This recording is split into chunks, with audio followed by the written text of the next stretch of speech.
Гар барилдааны тамирчин олон улсын холбоор мастер хүслэн ирсэн байна. За Монголын гар барилдааны нэгдсэн холбооны ерөнхийлөгч Мөнхбатнаар ирсэн байна.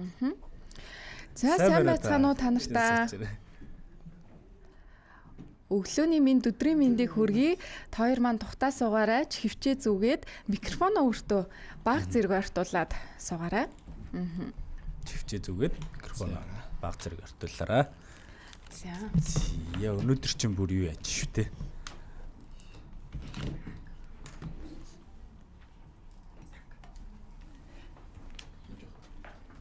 За, жоо ойртуулад. Окей. За хоёртаа өглөөний мэндийг хүргэе. Урилгыг маань хүлээн авсанд их баярлалаа. Тэгэд өөрсдийгөө илүү дэлгэрэнгүй танилцуулаад төрүүлээ ярианд орё гэж бодож байна. За өглөөний мэнд. За намайг Мөнхбат гэдэг. Одоо Монголын гар барилдааны нэгдсэн холбоог удирдах явж байгаа. Гар барилдааны холбооны ерөнхийлөгч. Таны үед? За сайн өглөөний мэнд. Намайг цогт төрийн хүслэн гэдэг. За. Монголын гар барилдааны холбооны тамирчин байна. За хизэнээс та бүхэн маань одоо хүслэнгээс асууя л да тий нөр хизэнээс анх яаж энэ хүү спортод ороо тий ер нь юунд нэгт орж байна. 2023 оноос эхлээд энэ спорт орж ирсэн. Тэгэд ер нь бол жинхэнэ эр хүмүүсийн спорт санагддаг. Яа. Гоё ярилт шүү. Товчхон өгөөд маш тодорхой тий. Зүгээр тестостерон өртөж байна. Мөнхбат ерөнхийлөгчөөс асуумаар санагдлаа л да. Монголын гар барилдааны нэгдсэн холбооны ерөнхийлөгч тий. Тэгэхээр энэ холбоо хизэнээс эхэлж байгуулагдав. За тэгээд ер нь үзэгчд маань зарим нь бас мэдгүйч байж магадгүй. Энэ гар барилдааны спорт гэдэг нь яг ямар дүрмтэй гэдгийг тий. Монгол улсад хизэнээс ингээд орж ирсэн гэдэг ч юм уу тийм та ерөнхий бас нэг ойлголтыг үзэж байгаа үзэгчдэд маань мэддгүү хүмүүст маань бас нэг мэдээлэл болгоод өгвөл. За яг гар барилдааны спортын олон улсын түүх бол археологийн олдвороор бүр грекийн бүр тий олимп гэдэг тэмцээн хийгддэг байсан. Тэр үеэс бас олдворууд нь олдсон байдаг. Тэгээ 1800-аад оны үед одоо Японд илүү орчин үеийн гар барилдаа байдлаар хөгжөөд одоо нэг бүр анх бол ингээ хэвтэж үздэг байсан байгаа байхгүй. Тэгээд дараад нь ингээ ширээн дээр сууж үздэг болоод тэгээд одоо бол бүр яг босоогоос ширээнээс стандарттай. Тэгээд Монголд бол яг олон улсын дүрм журамтай спорт гэдгийг бас дээрээс нь тамирчид одоо ямар ёс зүйн одоо үзэл баримтлалаар гар барилдах ёстой юм бэ гэдгийг мэдэж эхэлсэн цаг нь бол 2017-18 оны үеэс холбоо бол 17 онд байгуулагдаад 18 оноос тэмцээнүүдэд зохион байгуулад ирсэн. Тэгээд олон улсын холбоотойгоо холбогдоод гишүүн одоо холбоо болоод дэлхийн гар барилдааны гишүүн холбоо болоод тэгээд тэрнээс хойш яг олон улсын дүрмийн дагуу тэмцээнүүдэд зохиож эхэлсэн. Тэгээд яг саяны хүслэнгийн ярьж байгаа шиг гар барилдааны спорт бол маш минимал. Тэгээд тэр үедээ жинхэнэ нөгөө энерги эрч хүчтэй хүч чадал тэмцэл бүх тулаан ерөөсөө тэр акшн зурал бүх юм болдог гэсэн. Тийм ямар төрлүүд байдаг вэ? Төрлүүд дотроо бас хуваагддаг зүйл байдгүй. Жингээрээ хуваагдчих. Тэгэхээр одоо нөгөө нэг хинтээ яг жингийнхээ хувьд бол нэг хүнээс бэргэж айхгүй шүү дээ тийм. Тэнгүүд шууд тулах боломжтой. Дээрэс нь баруун гарын англи, зүүн гарын англи гэдэг тусдаа англиар явагдчихна. Тэнгүүд бас одоо дандаа 100 гараараа юм хийдэг 100 гартай хүн бол 100 гартай илүү бяртай байгаа шүү дээ. Тэгэхээр 100 гарын тэмцээнийгээ аврах нь болох боломжтой гэсэн. Жингдээ тэгээд дотроо гар дотроо баруун 100 гэдэг юм л та. Эмэгтэйчүүд ер нь байдгүй. Байгаа манай эмэгтэй тамирчид аюу их тийм одоо би болж байгаа шүү. Та бас бэлтгэл хийгээрэй. Эмэгтэй бас англид байна. Жингэрэ намнатаа үтцсэн сууж байгаа. Энэ холбоогоос байдаг юм уу? Тэгээ хүслэнгээс сууд одоо энэ спортоор хичээлээд хамгийн их одоо дэмжиж араас чинь зүтгүүлж байгаа хүмүүс одоо хин бэ? Тэгэл гэр бүл шүү дээ. Гэр бүл яг арт баттай. Тэгээ ер нь бол одоо гаргасан амжилтуудаас хоёлаа ярил ер нь бол энэ спортод дурлаж яг энэ үед л би энэ гар барилдаа нар явах хэрэгтэй мэн гэдэг мэдэрсэн үе байна.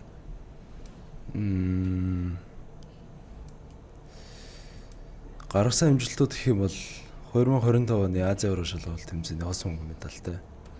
Тэгээд Азийн цомын аваргын энэ оны 2025 оны Азийн цомын аваргын нэг алт нэг мөнгөн медальтай. Вау. Зөв ямар гоё юм бэ?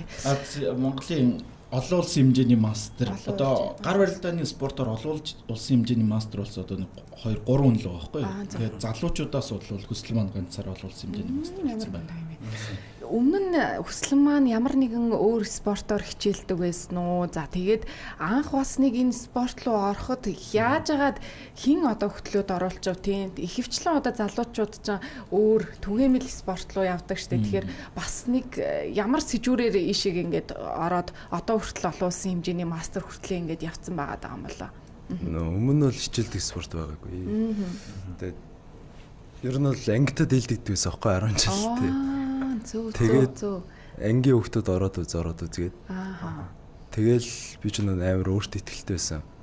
Тэгэл ороод медалийг авчи гэж орсон чинь ингээд амар хурдан дараалцсан аахгүй. Тэгэл яг тэр өрөөс эхлээл амар шар хөдлөл бэлтгэл хийгээд эхэлсэн дээ. Бас уг суур айгуу сайтай тий. Араас нь шууд шар хөдлөл за бэлтгэл хийчихэ. Дарчээ. Тийм гайхалтай бас ер нь бол цаанаасаа бас авиас гэж ер нь байдгүй бас танаас суугаад ер нь нэг цаанаасаа өгөгдөл нь бас их чухал. Тийм шууны бэр энтер. Тийм мэдээж яг бүх спорт дээр одоо яг шилдэг тамирчин болъё гэх юм бол өгөгдөл маш чухал. Гэхдээ одоо манай спорт чинь шин тутам хөгжиж байгаа спорт учраас хүн өөрийгөө бяртай юу үгүй юу яг тухайн одоо спортын тамирчин болж чадах уугүй гэдгийг try хийж үзэхгүй л бол мэдэхгүй гэсэн үг. Тэгэхээр яг нөгөө бяртай хүмүүс гар барилдаа техникийг нь сураад сэтгэл зүйн тэр төлөв байдлыг сураад тэгээд нөгөө юу тамирчны хувьд ямар ёс зүйтэй байх ёстой байдгүй гэдгийг ч гэсэн сураад жинхэнэ ингээ шилдэг тамирчин бол яг маш олон зүйлүүд бүрдүүлэх хэрэгтэй. Тэгээд шигшигдээл гарч ирнэ гэсэн үг. Тэгэхээр бяр хэрэгтэй ч гэсэн олон зүйл бүрдүүлэх хэрэгтэй. Өөрөө бас try хийж үзэх хэрэгтэй. Туршиж үзэх хэрэгтэй гэсэн. Одоо ингээд бэргүү хүн ч бэртэй болох боломжтой шүү дээ тий. Тэгээ одоо ер нь яг таны хажууд бас нэг одоо бодвол одоо юу ах л та тий нөгөө try хийх боломжтой ч юм уу жин аталтын юу мөн тий та энэсээс тайлбарлаад биш яг бас яах хэвтэй тий навааг үзэх гээд байна. Тойрыг шалгах гэдэг нь авиас юм аа. Тойрыг шалгахаар ирсэн юм аа. Нэвтрүүлэгт орохоор биш. За энэ болохоор нөгөө гарын атгалтын хүчийг хэмждэг динамометр гэдэг төхөөрөмж аахгүй юу. Тэгээд энэ болохоор одоо гар барилдааны холбоо маань гарын атгалтын тэмцээнийг хамттан зохион байгуулдаг болж байгаа гэсэн үг. Тэр гарын шуу болохоор иргэдэг тэгээд одоо бугууга доош нь татдаг 3 4 хөдөлгөөр ингэж хийдэг байхгүй юу. Тэгэхээр нэг нь болохоор юм атгалтын хүчин дээр шууны чинь булчингууд ажилладаг. Тэгэхээр бидний энгийн амьдрал дотор яг нэг атгалтын хүч айгүй их хэрэг болдог. Нэг юм рельсүүд байдаг шүү дээ. Нэг охин юунд орчоод нэг таваачийн юунд тэмцээнд орчоод компото задлах гэсэн чинь байдгүй тийм аавруу очдөг шүү дээ. Гэвч чи тэр үед аав нь задлж чадахгүйсэн бол яг. Тэр яг нөгөө атгалтын нөгөө хүч байгаа байхгүй юу. Тэгээд дэлгүүрээс юм зөөх гэдэг. Тэгэхээр яг энэ шууны атгалтын хүчний хэмжээ нь өөрөө тухайн хүний эрүүл мэндийн байдлыг илтгэдэг. Тэгээд шууны атгалтын хүч сайн байх тусмаа зүрхний эрүүл мэнд сайн байдаг, зөнөх өвчин бас бага тусдаг. Тийм учраас нэг талаар яг бид нар тэмцээн байдлаар хийж байгаа ч гэсэн нөгөө талаар эрүүл мэндийн үзүүлэлтийн хувьд бас ингэж шинжилгээ авчиж болно гэсэн. Ямар сонирхолтой юм бэ тий. Та одоо жишээ нь атгахаар хэд гарах уу? Тоор маань. Тий та хоёр маань чиний ч хэд гарч ирлээ. Хэд гарч исэн бэ? Хамгийн дээд нэг 91 мэгтэй л. 91. За. Амар атгаж байгаа гэсэн үг. Амар атгаж байгаа. Насан турсан эр хүний стандарт бол 40 кг, дундаж стандарт 40 кг, сүүжүүд бол 25 кг. За, намнаа атгаж үзтээ. За би нэг харин үзье. Одоо нас турсан хүн байна уу биш вэ? Хүүхэд байна уу те? Бас дэлгэцээ бас нууж болно шүү. За хол яа энд нь атгах юм уу? Шууд энэчнээ суужаа дараа нь би атгаж үзье. Бидээ наахгүй заяа. За би чамаас илүү атгах үедээ намнаа. Яа одоо нөгөө нэг хөгөөж ирсэн гэдэг шиг. Олон түмэндээ үзүүлэхгүй ч байсан бол та хариулж байсан бол. Одоо тэгэхээр би энийг авангуудаа зүгээр доошоо дарж байгаа доошоо тийм нэг гарч орохгүй. Доошоо ойж болно, урагшаа ойж болно, дээш ойж болно, хажууд чи ойж болно. Хамаг одоо ингээд тоо гарсан байгаа даа байхгүй юу? Тийм улаан дээр нь дарах юм бол 0 чинь. За. За 0 цаашаа гарсан. Амжилт намнаа. За дээш ихсэн шүү дээ. Сэтгэл зүйн төлөв байдал чинь ерөөсө арслан барыг ална гэд бодоод. За миний дотоод их хөргөл ханараа. За илүү гаргаад ирээ. За энийг аль гаргаад ирээ. За. Амжилт гэсэн. Би цараа. Яа. Хитээс орохоо. 40-оос дээш хатгсан байх уу? За ингээд 53. Би насанд төрсөн хүн байна. Насанд төрсөн ив хүн байна. Яа ихчмэн одоо надаас илүү. Өнөөдөр бүсгүйчүүд амар хатгадаг бүсгүйчүүд байлаа. Ааха. Тий яг ингээд нөгөө За. Нойлчлоо. Тэгэхээр нэг нойлчихлаа. 20-с эхлэв. За шууд татагч. Энд чи айгу эвгүй байна бас зааж. Доошлуулж чаддаг. Тэг ингээд ингэчмэр юм. хүмүүс энэ хоёрыг ингээ ойртдаг гэж бодоод байхгүй. Ойртож байгаа мэдрэмж байхгүй гэсэн. Харин тийм бэ. Би ингээд дуулж ингэчих юм байна гэж бодсон байхгүй. Яа. За. За хэвээ. 40 байна. Нас төрсөн хүн байна. Юу вэ? Би амар ярьтаа бүсгүйчүүд байгаа байхгүй манай Монгол бүсгүйчүүд. Би энийг ингээд нөө ойртох юм болоо гэж бодсон чи ойртохгүй маань тийм. Тий, бас яг ингээд ойртно гэж бодсон байхгүй. Тэгэхээр ер нь бол 91 гэдэг бол манай хүслэн бол нэлээд аимшигтэй. Сайн атгуул атгах юм шиг байна агшаа. Цаа чи Монгол амар маш мундаг байна гэсэн үг. Тийм үү? 40 Монголын эмэгтэй рекорд чинь 65 байгаа. Эрэгтэй рекорд чинь 117. 117. Хүслэн маань жоохон бэлтгэл хийчихэд болчих юм шүү. Хүслэн бол амар сайн атгах гэж байгаа юм. Тий. Боломжтой Би гэсэн. сая 47 байсан байхгүй. Тэгээ тэрийг ахиулах га 50 болох гээд бүрчижирсэн чинь гарын ясч байгаа сонин болчлоо. Одоо наадах чинь шүү дээ тий. Олуулаа, ирчүүд олуулаа, эсвэл бүсгүйчүүд яг ингээ олуулаа тэмцээн болгох юм бол ингээд бүр ингээд дотортол нь бас ингээд би бол энэ ормоор сэтгэл зүйн юу бүрдчих юм бол өөрийнхөө рекордыг эвдээд явчихдаг байхгүй юу? Энэ гэхдээ юу яд юм бэ? Яг л үзэж байгаа юм. Би сая нөгөө 2 удаа хамаг хүчээр хатгаад 3 дахь хатгсан чинь минийх шууд буурж ирж байна. 39 рүү орж ирж байна. Тийм үү? Алив би Хүч багасж байна. Тэрээс амар дуртай. Бүр нөгөө гүрийгээд амар их хатгаадсэн чинь. Та амар гоё асуулт асууж. Би рекорд эвдээд чи. За окей. Тэгэхээр сүүлд хоёр маань бас гайхалтай нэг мэдээтэйгээр ирсэн. Ямар мэдээ вэ гэхээр саяхан бас түүхэндээ анх удаага Монгол улсынхаа төрийн далбаа гიშгэлүүлж алтан медаль авсан шүү дээ. Тэгэхээр энэ бас тэмцээнийхээ талаар дэлгэнгүй яривал тийм ээ. Ямар тэмцээнд ороод ямар түүхэн амжилтыг бүтээгээд ирв? Би болохоор Азийн цомын аврах шалралт тэмцээнд орсон. Тэгээ Монголоос яг 3 тамирч яваад нэг хариуцах хүнтэйгээ явсан. Тэгээд ер нь 3 л амжилттай оролцоод ирсэн. Хаана болсон тэмцээн байсан бэ? Ер нь Дубайд туссан. Дубайд Азийн цомын тэмцээн хэдэн орны хүмүүс оролцов, хэр өрсөлдөөнтэй явв. За хамгийн одоо үзэлтэй хүчтэй өрсөлдөгч нь бас хэм байв тийм ээ? 17 нийт 17 орны хүмүүс байсан. Тэгээд хамгийн өрсөлдөөнтэй гэвэл Казахстаны тамирчин байсан. Ер нь тэмцээн маань ямархуу одоо шат дарааллын дагуу явдгийм болоо үзэгчдэд бас их сонирхолтой байгаа хэл та тийм. Нөгөө хоёр ялагдахаар тэгээ шууд тэмцээнээс асуудаг байхгүй. Яг ийм ингээл дөрвөлжин ширээн дээр суугаад гар барилдаанаа хийн гэсэн үг үү? Тэгэл хоёр одоо зонд хуваадгүй тийм зонд хуваагаад тохирсон одоо уучраа таарсан тамирчинтайгаа үзээд хоёр ялагдах юм бол тэмцээнээсээ шууд хасагдана гэж ойлгох уу? Double elimination гэдэг одоо яг тоглолтын систем байдаг байхгүй юу? За. Компьютер рандомор шууд тохирвол одоо юу өрсөлдөгчдөө уучрна. Тэгээд хоёр удаа ялагдчих юм бол тэмцээнийг бүр орхино. Нэг удаа ялагдсан ч гэсэн тэр нь доороос гарч ирээд одоо медаль өндөр түвшинд одоо ялт байгуулах боломжтой гэсэн үг. Би энэс нэг юм гайхаад байна л да. Зөв үнэхээр мэдэхгүй болохоор тэгээд одоо нөгөө нэг гар хөлтэй ч одоо ингээл барилдчихж байгаа шүү дээ. Тэгээ миний ойлгож байгаар одоо саяны тэмцээн болохоор хэдэн хоног үргэлжилсэн тэмцээн бэ. Одоо жишээ нь би нэг хүнтэй бол ингэснээр одоо гар хөлсөд дараал 2 дахь 3 таас бол би цуцна. Тэгэхээр энэ ямар зайтай тэгээ одоо ялангуяа энэ булчинг бас хэрхэн гэлс тэр хооронд амраах те энэ зүйлсээсээ ярил төрлөөрөө хуваагдаад ер нь явждаг байхгүй. Тэгээд нийт 8 хоног болж үргэлжилдэг. Ер нь ихэнхдээ 7-8 хоног олуулсан тэмцээн бол. Өдөртөө болохоор 2 удаа л. Өдөртөө болохоор 2 удаа тийм. Манай хүслэнгийн хувьд бас ямар жинд орсон бэ? Ямар төрөлд нь орсон бэ тий? Би 90 кг-ийн 90 кг. Насан туршидтын төрөлд орсон. Тэгээд бас залуучуудын төрөлд. Насан туршид гэхээр бас хүүхдүүд бас ордог байх. Саб жуниор буюу яг дид өсвөр 15 хүртэлх насны 12-оос 15 хүртэлх насны тэгээд өсвөрийн тамирчид залуучууд насан туршид мастер англи гранд мастер гэдэг ингээд явждаг. Өөрөлд 45-аас дээш насныхан тэрэнд бүр ингээд 70-аас дээш насны тамирчид хүртэл одоо ах нар хүрд байгаа байхгүй юу? Аюу гоё биетэй. Тэгээд гарын булчин өөрөө удаан хөгшөрдөг булчин байгаа байхгүй юу? Тэгэхээр тэд нар чинь бас нэг тэтгэврт гарцсан ч гэсэн бас ингээд гоё хоббигоороо орон орноос цугларах тий хоорондоо өрсөлдөх тийм өрсөлдөөн тэгээ бас спортын нөхөрлөл тийм дотор ингээд бий болчихж байгаа байхгүй нэг хараад өвөнөр чинь гэж бас хэлэхэд айгүй зөө тэд нар чинь яг ийм гоё юм джентльмен ахнаар харагдаж байгаа байхгүй тий тэднийг харахаар бас хүндлэл төрж байгаа. Холбооны зүгээс бас нөгөө тамирчдын ер нь хэрхэн дэмждэг вэ? Уралдаан тэмцээнд нь яаж үлдэж байна тий?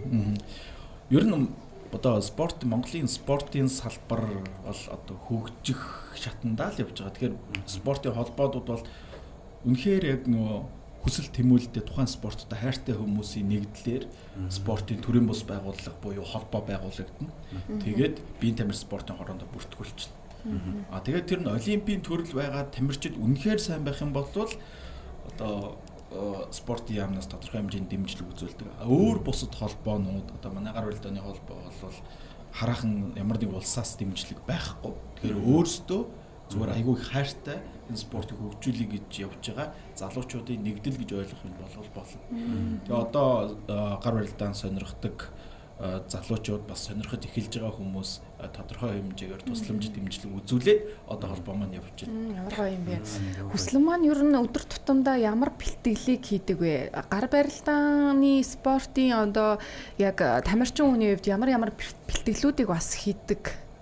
Хийх нь бас сонирхолтой байна л да. Миний зүгээр одоо ингээл төсөөллөөр бол гар дээрсэн байх ч юм уу те ингээл нэг тиймэрхүү юмнууд орж ирж байна. Тэгэхээр хүслэнгийн маань хувьд бас өдөр тутмынхаа тэр бэлтгэлийнхаа үйл явцаас танилцуулаач. Ерөнхийдөө бол гар барилдаанд яг хоёр толгой хэрэгтэй байхгүй юу? Хоёр толгой. Тий, хоёр толгой булчин. Гарын хоёр толгойд булчин гэдэг юм. За. Би харуулж байна. Цонцтой болохоор цонцтой байгаа шүү. Бага шүү. Тэгээд ер нь бол тухайн шүрмсэнд тохирсон дасгалуудыг илүү тогтмол сайн хийдэг. Тэгээ ер нь булчинхээс илүү шүрмсэнд л байдаг л да. Хүний хүч. Зөв шүрмсэнд хаяа нэг ингэдэж штэ одоо жишээ нь бид нар хөдөө гадаа явахаараа ч юм эсвэл гэртээ зүгээр ингээл олноороо цуглахаар гар барилдаа хиймээр санагдал тэг эмэгтэй хүмүүс хүртэл ингээл үзхүүгээл нэг үздэг тэгээд заримдаа нэг их туранхай хүмүүс нь туранхай залуучууд нь ингээл том биетэй залуучуудыг хүртэл ингээл аваал ингээл дэлчдэг. Тэгэхээр энэ бас айгуу сонин техник ч юм уу те шүрмслэг одоо байдлаас их чухал байгаа дээ нөө тий.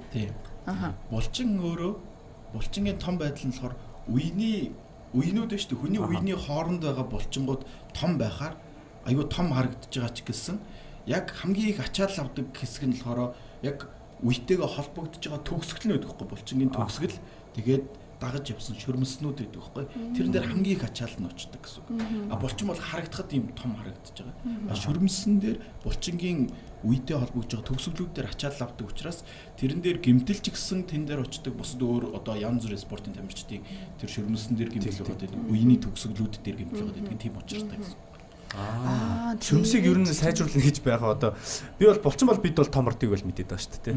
Тэгвэл одоо шүрмс маань одоо яаж хөгждөг бас зүйл юм бол тээ. Яг ерөнхийдөө булчингийн чанаржилттай адилхан ачаал авах юм бол сэмрэн жоохон одоо ачаал авах юм бол жоохон гэмтэн тэгээд дахиж одоо унтжаахад бид нар сайн хоол ундаа идээд нэмэлт одоо бүтээгдэхүүн сайн хэрэглээд сайн амралттай байх юм бол илүү хүчрэхэг болж тэр тороос байдлаар бас адилхан юм тий.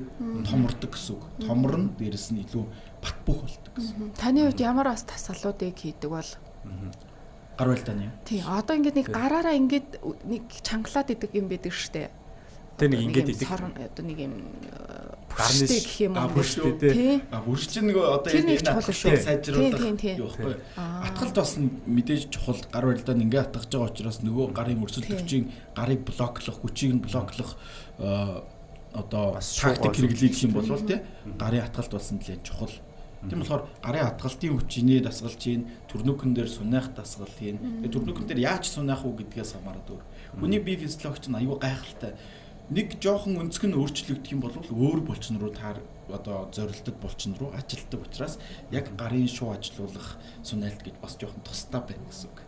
Бас ондоо тийм. Одоо гараа жишээ нь одоо ингэх нэг өөр тэгээ ингэх өөр бол явчихсан тийм. Ааха янз юм болно. Бас нэг зүйлийг асуумаар санагдлаа л да. Гар барилдаанаар хичээлээ тамирчин болоод явах нь хүүхдэд тийм залуу хүүхдүүдэд ямар хүмүүжлийг ч гэдэм үү ямар эерэг өөрчлөлтүүдийг өгөх боломжтой байдаг болоо хүслэн маань энэ асуултанд бас хариулаад өгөөч гэж хүсэж байна. Яг гар барилдаанаар хичээлэхээс өмнөх одоо хүслэн хичээлсний дараах хүслэн хоёроос ямар өөр байдалтай өөр одоо ондоошил бас бий болсон бэ. Шал өөр байсан. Илүү гоё дэлгэрэнгүй ярилтаа манай хүслэн гоё. Тийм гоё жоохон шүү. Байхгүй шүү. Магадгүй бас нөгөө яг үеийнх нь хүүхдүүд жоохон дүүнер нүзээ те. Энэ ах шиг болъё. Ингиж гоё бас олон улсын хэмжээний мастер болоод ихтлгийнхаа эх орныхон бас энэ тугийг мандуулъя гэдэг ийм хүсэл эрмэлзэл бас төрөгч юм билүү тийм ээ. Тий. Тэгэд нэгдүгээрт бол сахилга баттай ямар болсон. Тэгэнгүүтээ хоёрдугаарт нийтж болсон. Гуравдугаар тэгээ хүнтэй хүн шиг ярьцдаг л болсон ба. Тэгэд ер нь бол энэ гураас гадна зөндөө олон давуу чанар бас байгаа. Одоо найз нар нь тэгэл бас яадаг бах та үсчихгүй хоёлоо нэг үсчихгүй ингээл тийм. Манай ерөөсөө тийм шүү. Ер нь бол амар нийтж өгөхгүй. Манай гар барилдааны залуу тамирчид бол аюу тийм cool, nice залуучууд байдаг. Тэгээд илүү эрүүл зуршилтай хоорондоо харьцаж байгаа ч гэсэн гоё юм чөлөөтэй.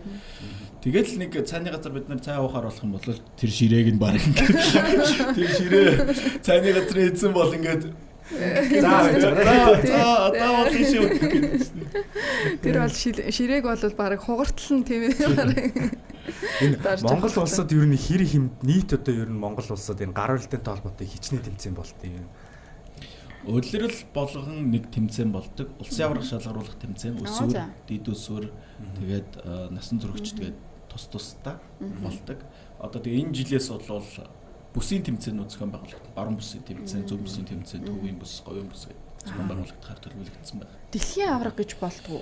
Дэлхийн авраг болон жил болгон дэлхийн авраг болон жил болгон Азийн одоо лаг тийм одоо сая бол Азаас Казахстан нэлийн хүчтэй байна гэж иштгэн. Тэгэхээр дэлхий дээр нэлийн юм хүчтэй байдаг аврагын дандаа ингээл авдаг түүдэг улс нь ямар хүн байдаг вэ? Ер нь тэгэл гүрж Казахстан хоёрлыг өөрсдөө тий. Амар өстэй хүмүүс л үү. Гар нилээл өсөрхөг хүмүүс байдаг. Европчууд ч гүрж Казахстан гэхдээ ер нь арай илүү нэг жаах нэг юу шиг тий. Яс томтой монголчууд тийм нөгөө өндөрлөг газар байдаг учраас тэдний ийм бас нэг ийм өгөгдөл байгаа байхгүй. Би бас нэг жоохон монголчуу гэж санагдаад байна. Тийм ахуй амьдралаасаа бас шалтгаалаад ийм биеийн хүчний, гарын хүчний бас их юм хийдгэн те бас ийм гарандаа, шуундаа хүчтэй байх өгөгдлийг өгöd байгаа юм болоо. Нөгөө талаас Африкийн улсууд бол илүү ингэж гүйдэг, ан гөрөөндөө гүйдэг болохоор ийм хурдан гүйдэг ч юм уу. Тийм тухайн улсын бас нөө соёл иргэншлийн олон зууны түүх бас их холбоотой юм болоо гэж бодоод байдаг л да. Тэгэхээр монгол залуучууд маань ер нь яг энэ спортоор нэлийн амжилт гаргах боломжтой, потенциалтай тийм юм шиг өгөгдөлтэй юм шиг л санагдаад байна даа. Потенциалтай гэдэг манай хүслээр харуулсан. Анх удаа Монголын гар барилдааны түүхэнд төрийн дууллаа гიშгэлүүлээд одоо олон залуучуудын өмнө те өөрийгөө болон улс орноо хүчтэй гэдгийг харуулсан. Хүслэн маань тэр яг медаль аваад төрийн дууллаа гიშгэлүүлээд эх орныхон далбааг тэнцээ ингээд намруулаад байж хат ямар сэтгэгдэл тухайн үед тухайн агшинд бас төрсөн бэ? Тэгэл ер нь амар омогшдаг юм байлээ. Ингээл эх орныхоо тухай бодвол те. Тэгээд юм бүхний анхных гэж бодохоор бүр санагдсан. Бүр түүх штий харахгүй түүхч гэж байгаа байхгүй. Тэг яг дотроо бодсон би хүслээ хөөе. Намайг мэдгүй. Тэр үед бол өстө нэг уйлмаар огшмоор тийм хамрын одоо самсаа шархирмаар тийм л байсан бах та. Тэгээд ирээдүйн бас дараагийн зорилго нь юу байна? 2026 онд та хоёр манаас юу төлөвлөсөн байгаа вэ? Одоо 2026 оны 1 сарын 30. 1 сарын 30-нд Узбекистаны Ташкент хотод дэлхийн цомын авраг болно. За дэлхийн цомын авраг. Тийшиг бол тэгээд Монголын баг тамирчид зориод бэлтгэлээж байгаа. За наадах чинь ер нь энэ гар барилдааныг ер нь үзэх боломжтой бол хаанаас үзэх юм бэ нэрээ? Юмдээ хаанаас үзэх үү? Одоо тэгээ контентийг яриад байгаа хүмүүс тэмцээний шууд дамжуулах гэдэг шиг тийм ингээд бусад зүйлсүүд ингээд дамжуулагддаг шүү дээ. Тэгэхээр сонирхолтой зүйл гэхээр Бид нэр энэ жил Mars Sport Lounge гэдэг газартай 2-7 хоногт нэг удаа боцоо тэмцээн зохион байгуулахаар төлөвлөгдсөн байгаа. За. Тэнд бас шууд илжүүлж өгдөг бас. Царгийнхаа цалин аваад үзшээ гэдэг тийм залуучууд болсон шүү дээ. Цалин тавиад. Манай нэг найз үзэж болно. Тэгээд улсын авраг шалгаруулах тэмцээн 2 сарын 14-нд болно. Тэгээд нөгөө манай холбооны пэйж хуудсан дээр ерөнхийдөө тэмцээнүүдийн хуваарууд гарцсан байгаа болохоор. Тэгээд зөв гар барилдааныг бас нэг жоохон найз нөхдөөрөө үзье гэх юм бол манай холбооны утас руу холбогдоод бас жоохон юм гоё хөгжилтэй цаг өнгөрөх боломжтой. Хүүхдийг ер нь хэдэн наснаас нь хичээлүүлвэл их зүгээр юм шиг тохиромжтой юм шиг санагддаг бай. Ямар ч гэсэн хүүхдийг хичээлүүлэхээс өмнө дуртай болгох хэрэгтэй. Одоо би ингээд нөгөө дүүнертайгаа за жишээлбэл нэг 4 настай 5 настай дүүнертайгаа хүч мүчээ гаргаж байгаа л яг тэдний vibe-нд нь ороод орилж морилол ингээ хөнгүүд тэгээд тэднэрт чинь ингээд дарагдаж өгнө шүү дээ. Тэнгүүд тэд чинь би хүчтэй гэдэг. Ирсээ хүн болгоны гар барилтыг гэрт рүү н орж ирж хүн болгоны. Тэгээд нэг дуртай болчих жоох. Тэгээд дөрмийг нь жоохон зааж өгөөд. Тэгээд яг хичээллэх бодлол нэг 10 наснаас эхлээд жижиг дасгалууд хийгээд яг эхлэх боломжтой. Одоо тэгээд гар утасны хэрэглээ бол асуудал болсон шүү дээ хүүхдүүдийн хувьд. Манай холбооны зүгээс гар утаснаас гар барилдаан руу гэдэг тийм одоо уриалгатайгаар жоохон ингээд явж байгаа байхгүй. Тэгээд эцэг эхчүүд ч гэсэн айгүй өөрөө уцтдаг. Манай хүүгээд энэ таны контентууд чи их үзээд байна. Тэгээд тэмцээн уралдаанд орж болт юм аа яа тийм бол тэгэл баг баг холбогдоод манай өсөл маань бас олон тамирчдад олон одоо дүүнертаа бэлтгэл заадаг багш байгаа. Ямар гоё юм бэ. Тийм одоо өслөн маань бол олон улсын хэмжээний мастер за тэгээд Азийн цомын Азийн авраг болчлоо гэхээр чинь бүр өслөнгөөсөө бол дүүнер нь бол суралцъя сурыг яг энэ ах шиг болъё гэдэг хүсэл эрмэлзэл бол асар их боргилжлаа гэдэг бахал та тийм ээ. Би бас хүүхдүүдтэйгээ хаяа үзнэ тэмцэж хүүхдүүдийн хооронд нь хамаатнуудын хооронд нэг юм цаанаас нэг юм тестостерон даавар ихтэй ч юм. Данаа идчих юм биш үү? Юу хэсэг захирал. За та хоёр хоорондоо том овын тааруулж өгөөд боцоо мөнгөнд тааруулж боцог нь өөрөө таар багтай гэдэг юм байсан үгээс баг баг чинь ингэдэг байсан чи тэрнтэй үзчих гэж яриасан шууд үзгээ тэгээд юунаас олж үзэх гээд байгаа гэдэггүй за тэг яа гэсэн очиж зодолч удаа яа зодолч юу гэж бодож та тийм байсан үгүй цаанаасаа нэг юм өрсөлдөөнч ч гэдэг юм уу те нэг юм үзээтэй юм их дуртай юм шиг байгаа юм тийм шүү би нэрээ хав төтөлтэй өнүүлээ манай ихчтэй ерөөсөө л өрсөлтэй байлти л та яачээд мөрөндөө гэдэг мөрөндөө ч гэдэг гайхалтай. Тэгээ одоо ер нь гар барилтааны хувьд одоо би бас ингэж эхэлье гэж бодвол би өөрийгөө ингэж л бодож л да. Нэр амар тий нас оройтгоо би ч нэг тийм лаг анхнаасааш нэг шуудаач гэдэг юм уу те нэг шүрмслэг байсан гэж бол өөрийгөө бодохгүй зүгээр. Ер нь гэхдээ бас нэг тимч нэг дорооч бас байгаа гэдэг чинь өөрөө циркэр хичээлдэг үстэй. Акробат ч юм баггүй. Тэгээд ингээд арай гайгүй нөө чирэг байсан. Тэгээд гэхдээ ер нь бол гарандаа гэхээсээ илүү зүгээр хөдөлгөөн сайтай юм шиг санагддаг юм да. Тэгэхээр гарны хувьд одоо би ч одоо 26 таахгүй. Тэгэхээр одоо би нэг ингээд үзья гэж бодвол ер нь боломж байдаг бол одоо бас энэ боломжтой хөгждөг юм бол яа. Боломж байгаа шүү дээ. Ингээд нөгөө гэхдээ нөгөө хүн болгон ч зорилгоо шүү дээ. Жоохон хоббигоороо ирэх хүн бол эзэн нэгэн цагт ингээд өөрийгөө нотлох хэрэгтэй үе гарч ирнэ. Одоо бид нар ч орчин үе гадаа гараад зодолдоод байхгүй тий. Тэгээ бас шууд үндэсний бүх барилдаад байхгүй. Гэхдээ бас ингээд нэг өөрийгөө тухайн явж байгаа янз бүрийн нөхцөл байдлаа харуулж тий. Тэр нь бол хамгийн энгийн байдлаар бол гар барилдаан болчихж байгаа байхгүй. Тэгэхээр өөрийнхөө одоо эргэн тойронд бас олон залуучуудын дунд өөрийгөө жоохон үзүүлчдэг тийм хэмжээний хүчтэй болё гэх юм бол бэлтгэл хийгээд асуудалгүй. Тэгээд нэг ингээ хийгээд үсэх юм бол аюу сонирхолтой шүү дээ. Аюу гоё. Тэгээд тэр чинь заалгана шүү дээ. Шууд ингээ хүчтэй хүмүүст үзэхгүй. Ингээ гэдгийг заалгаад булчмалчингаа яаж ачлуулах вэ? Шөрмсөө яаж хамгаалах вэ гэдгийг ч гэсэндээ суралцах юм бол сонирхолтой. Нилээ нарийн дүрмүүд бас байдгүй. Тэгээд дүрмтэй. Дүрмээрээ ялагдана бас. Дүрмээрээ ялалт авна. Одоо бид нар ингээд маш энгийн ингээл нөгөө за ингээл ихэл гэл ингэчихэж байгаа штэ явуулчихж байгаа. Тэгээд ер нь энгийн бас дүрмүүдээс нь тий танилцуулбал гэртээ ингээл хүүхдүүд ч юм уу найзууд ч юм уу хоорондоо ингээл гар барилтаа хийдэг тий. Ер нь бид нар бас зөв хийгээд байна уу буруу хийгээд байна уу бас нэг бас мэдээж нарийн гэхээсээ илүү энгийн дүрмүүдийг нь бас хэлвэл тийм ээ. Би бас нэг бичлэг ütсэн тэр яг эн чинь бэртээд гимтээд байх шиг үснэ. Гураад ч лөө нэг юм эвгүй. Тэр нь дарж болдгоо ч гэдэг юм уу. Мурууд дарах ч юм уу. Тэр яадгүй. Тэрийг нас бид мэдэхгүй бас гэв.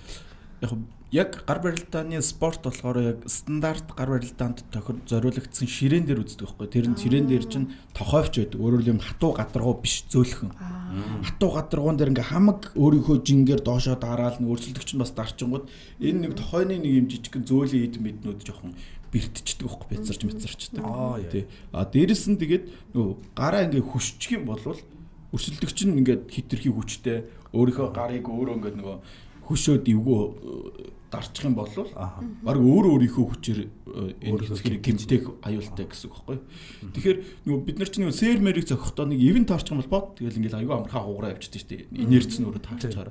Яг тэр шиг гар уралдаан дээр ингээд буруу өөрөө хөшөөд өөрөө жоохон буруу хөдөлчих юм бол өөрийнх нь ясна аюу хурдан гэмтэх аюултай гэсэн. Тэгэхээр ялагдах үедээ ч гэсэн яг анатомийнхоо одоо энэ үений яг одоо юуныхаа дагуу хөдөлгөөнийхөө дагуу ялагдаж сурах хэрэгтэй. Өөрөөр хэлбэл энэ буглагынхаа ясыг ингээ хөшиж биш. Тэ ялагдахгүй гэл ингээ хөшиж штэ. Энэ хөшиж байгаа учраас ялагдахгүй байх нь бас нөгөө жоохон төвчих боломжтой байхгүй. Яг тэгвэл ясаа хөшиж байгаа учраас үеэ жоох хамгаалж байна. Гэхдээ энэ дээр эрсдэл үүсэж байгаа. Тэгэхээр энэ юу буган хэсгийн одоо буглагтай холбогдож байгаа ширмсөө хангалтчих юм бол бас яаж одоо дефенс гэж хамгаалах вэ гэдгийг суралцчих юм бол аюулгүй үүсэж болно гэсэн. Тэгэхээр чөлөөт бүх юун дээр жудо бүх дээр чи эхлээд одоо ялагдахыг сураа, унахыг сураа гэж хэлж байна. Тэрэн шиг гар барилдаан дээр бас яаж ялагдах юм бол бэртэл гэмтэхгүй тий зөв үзхүү гэдгийг суралцах боломжтой. Бас их нарийн тактик. Тэгэхгүй бол харин нэлээд гэмтдэг харагдаадсан юм. Би яг ингээ харангууд яг нөгөө мэдгүй ягаад ч нөгөө үдчихэж байхад бичлэгээр гарч ирлээ гэсэн чинь нэг ингээ мэдгүй амар эвгүй пуултлаад байгаа мó нэг тиймэрхүү болох шиг байсан. Тэгэл хараал яа энэ тест амар спорт шүү дээ ёо гэж би харж ирсэн нэг удаа. Тэгэхээр бидний тэмцээн дээр өдий хүртэл гар нь хугарсан хүн ерөөсөө байгаагүй. Тэр зөв л юу яаж байгаа шүү. Тэрэнгүүдээ мэдж байгаа учраас тийм. Тэр бол биш байсан юм тий. Хүслэн маань одоо дэлхийн цомын тэмцээнд орно гэж байна тийм. Тэгэхээр ер нь эдгээр өдрүүдэд нэлийн бэлтгэл хангамж одоо сайн байгаа юу? Сэтгэл зүгээ бас хэрхэн бэлтдэг вэ? Энд чинь бас тийм нөө ганцхан эр бэрийн гэхээсээ илүүтэй сэтгэл зүгээ бас хэрхэн доктортой хүчтэй байлгах уу гэдэг бас нэлийн чухал байдаг байх л та. Тий, ер нь тэгээд бэлтгэл бол нэлээд сайн байгаа. Тэгээд ер нь тамирчуунд яг ингээд ийм сэтгэл зүйч байж иж яг өөрийгөө тамирчин гэж бодох хэрэгтэй байхгүй. Нэгдүгürt нь болохоор бэлтгэлийн сэтгэл зүй, хоёрдугаарт нь бие ялалтын сэтгэл зүй, гуравдугаарт нь тэмцээний сэтгэл зүй, дөрөвдүгээрт нь яг ингээд одоо яг оршиж байгаа үеийн сэтгэл зүй байдаг байхгүй. Энэ дөрөв яг дөрвөлээ бүрдвэл тэр хүн өөрийгөө тамирчин гэж бодож болно гэсэн. Тухайлбал тэмцээний сэтгэл зүй гэхээр яг тэмцээн дээр ямар сэтгэл зүйтэй байх нь илүү зөв байт юм бол. Тэмцээн дээр одоо тэгэл өрсөлдөгчүүд чи янз бүрийн характер гаргаж штэ тий. Оройлж ашиг чинь муухаар нь. Тэр бүр дээр тэгээд одоо за одоо яах вэ тий. Одоо яах вэ гэж бодохгүй зүгээр л яг за сайхан дараад тий. Сайхан үзьяал гэсэн сэтгэл зүйтэй байл болчихно дөө. Илүү юм тайван тийм. Одоо нөгөө орилж шашгачаад байна гэдэг маань айлгах л одоо тактик яваад штэ тийм. Нөлөөлөд штэ тийм. Энд чинээс хүслэнт одоо мэдээж хэрэг сая бид нар ярьсан штэ гүрж Казахстан нэлээд аюултай байдаг байдаг ер нь чанга байдаг гэх. Ер нь одоо хүслэнт одоо ер нь гүрж Казахстан ер нь амтагдахаар юм шиг байна. Багтж байна үтээс. Би чинь нэг санаад болчихж байна. Тийм нэрээ мартагдахааргүй бүр юм сэтгэл тоногшсон тийм тулаанаас бас ярил тийм. Ямар тулаан байв? Хинтээ үтсэн тулаан байв? Би ер нь гүржийн хүнтэй үзэж үзээгүй. Яагаад гэвэл нэг би яг 2 удаа олон улсын тэмцээн явсан. Тэр нь хоёулаа Азийн тэмцээн байсан аахгүй. Тэгэхээр одоо дэлхийн тэмцээн дээр гүрж юм таа. Казахстан бол одоо багтаадах шүү дээ. Казахстан багтаж байгаа. Автагдаад байгаа шүү дээ. Одоо ингээ Аз гэхэр чинь бас ингээл Солонгос, Хятад, Японууд бас их ордог бах та тийм. Япончууд бас ер нь нөгөө Азийн улсууд чинь яг өгөгдлөхөөс илүү аюу их хичээл сэтгэл гаргадаг ерөөсөө тэр тал дээр бүрээд адуу мал шиг зүтгэдэг те. Тийм учраас яг тэрнийх нь хариулт болгож одоо амархан тамирчин гэж байдаг гэхгүй. Маш мундаг тамирчид байдаг. Тэгээ бид нэрээ энэ жилийн 12 сард Азийн цомын тэмцээнийг Монгол эх орондоо зохион байгуулахаар болсон. Эрхийн авцсан. Тэр үеэр тэгвэл дахиад хэдүүлээ уулзах нь нэлээд илүү сонио ачинтай. Тэгээ дээр нь манай хүслэн одоо эрхийн цомын аварга авцсан эрхийг бол өрөөж гин. Тэгээд бас энэ гар хатгалтын бас та хэд маань контенттэй хийн гэсэн тийм. Энэ бас их сонирхолтой. Би тэрийг үзэх их дуртай. Сүүлд нэг бүхчүүдээс ингээд гар хатгалтын яг наад аппарат чинь барьсан нэг юм видео яваад исэн их сонирхолтой хөгжилтэй санагдсан шүү. За тэгээд өнөөдөр манай студид ирсэн хоёртоо маш их баярлалаа. Гэт маш гоё нээлттэй, хөгжилтэй хөөрхөн яриаг хэдүүлээ өрнүүллээ. Тэгэд Монголын гар барилдааны нэгдсэн холбооны ерөнхийлөгч Мөнх Бат болоод за Монголын гар барилдааны тамирчин олон улсын хэмжээний мастер хүслэн байлаа. Тэгэд хүслэнгийн хувьд бол саяхан болсон бас Азийн аваргаас бол алтан медалийг авч Монгол улсынхын төрийн талбайг мандуулж за төрийн одоо дуулыг гიშгэлүүлсэн ийм гайхалтай тамирчин байна. Тэгэд хүслэнгийнхаа ирэх өдрүүдэд болох дэлхийн цомын аваргын тэмцээнд өндрөөс өндөр амжилтыг хүсье. Дэлхийн хүн болоод цомыг атгаад хүрээд ирээрээ гэж бас өрөөё. Амжилт хүсье. 2026 онд бүр маш олон медаль бүгдийн 6-аар. Тэгээд гар барилдаа нэгдсэн холбооны ерөнхийлөгч танд бас энэ холбооны ирэх одоо үйл ажиллагаанд олон залуучууд бас энэ спортоор хичээллээсээ бас нэг гар утаснаас гар барилдаан руу гэдэг байгаа шүү дээ тийм. Тэгэхээр төлөвлөсөн олон ажилтнаа амжилт хүсье. Баярлалаа. За баярлалаа. За.